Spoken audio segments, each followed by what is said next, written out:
আসসালামু আলাইকুম। আমি মোমিনার দিনকাল থেকে মোমিনা বলছি। আপনারা সবাই কেমন আছেন? আলহামদুলিল্লাহ, আমরাও সবাই ভালো আছি।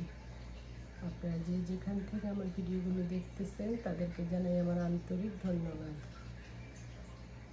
আজকে বাইরে গেলাম, গিয়ে দেখি ঝড় তুফানে গাছগুলো সব নুয়ে পড়েছে। কতগুলো গাছ আমার নষ্ট হয়ে গেল, ঢেঁড়স গাছ, অন্যান্য গাছগুলো।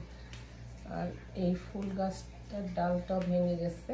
তো ভাবলাম এটা নিয়ে আসি, গেস্ট যখন আসতেছে তাহলে আমি একটা জারের মধ্যে নিয়ে নিব, দেখতেও ভালো লাগবে। সেজন্য পাতাগুলো ছাড়িয়ে নিয়ে একটু পানির মধ্যে আমি দিয়ে দিব, না দেখতেও সুন্দর লাগবে।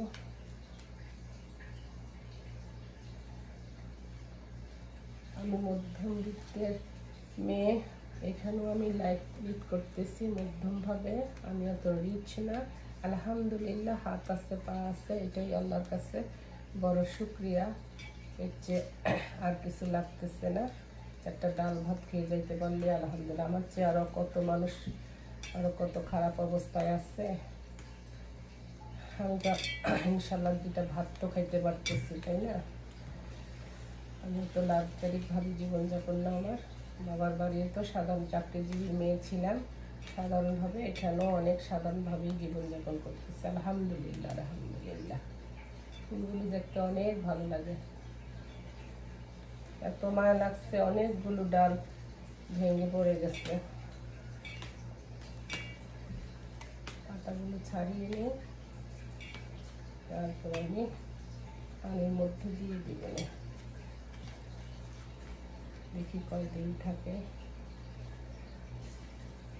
একটু বড় হয়ে গেছে।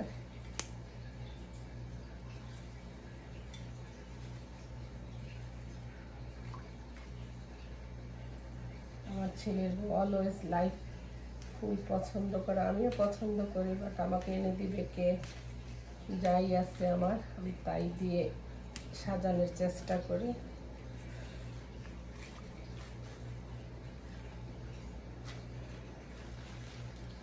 একটা ঘর, একটা প্রতিষ্ঠান, যে কোনো জায়গাতেই সবাই হেল্প লাগে। এখানে আমি একা সব কিছু করতে হয়, সেজন্য সব কিছু সুন্দর মতো পেরে উঠি না। সবচেয়ে বড় কথা, এখন মাজার ব্যথা, বয়স হয়েছে।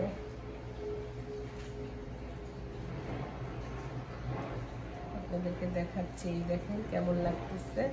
সেই ভেঙে যাওয়া ডাল থেকে এই ফুলগুলো নিয়ে এসেছি।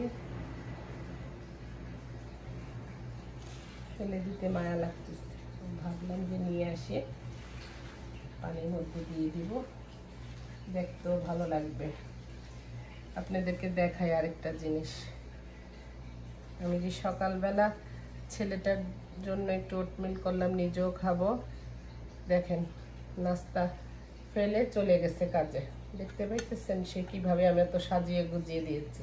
যখন আমরা বয়স হব, তারা কি আমাদেরকে এইভাবে সাজিয়ে গুজিয়ে দিবে?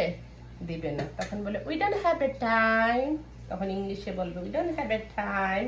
আর আমাদের টাইম আছে তাদের জন্য, আমাদের মারাও আমাদের জন্য টাইম বের, বাট ওদের মতো না। আমরা কষ্টের মূল্য দিচ্ছি। আরে মা কষ্ট করছে, হ্যাঁ মা ডাকতেছে, তাই না? এরা কোনো কেয়ারই করে না। বললো নাস্তা খাবে, তাড়াতাড়ি করে নাস্তা বানিয়ে দিলাম, এখন তার কোনো খবর নেই। বলে আমার টাইম নেই, আমি চলে যাব। তো ঠিক আছে, ভালো থাকেন, ইনশাল্লাহ দেখা হবে নেক্সট কোনো ভিডিওতে।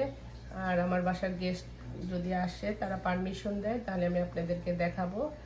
ভালো থাকেন, আল্লাহ হাফেজ, আসসালামু আলাইকুম।